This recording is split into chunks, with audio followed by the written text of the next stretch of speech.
Welcome to divine news. నేను నీలిమా. ఇక details చూస్తే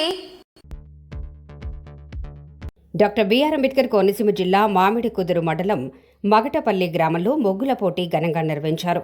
స్థానిక సర్పంచ్ సూరిశెట్టి లక్ష్మి, చంటిబాబు ఆధ్వర్యంలో పోటీలు జరిగాయి.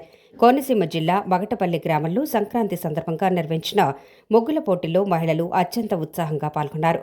మహిళలు తమ కళాత్మకతను చాటుతూ రంగురంగుల ముగ్గులతో వాకిళ్లను, ప్రాంగణాలను నింపేశారు. చక్కటి ముగ్గులు వేశారు. ముగ్గులు వేసిన వారిలో మంచి ముగ్గు వేసిన వారికి బహుమతులు కూడా అందజేశారు. పోటీల్లో పాల్గొన్న వారికి కూడా ప్రోత్సాహ బహుమతులు కూడా అందజేశారు. ఈ కార్యక్రమంలో సూరిశెట్టి బాబీ, మట్టా గంగయ్య, బండారు పండు, నక్కా త్రిలోచనారావు మహిళలు పాల్గొన్నారు.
లేటెస్ట్ అప్డేట్ కోసం ఇప్పుడే మా ఛానల్ ని లైక్ చేయండి, షేర్ చేయండి, సబ్స్క్రైబ్ చేసి గంట సింబల్ ని క్లిక్ చేయండి.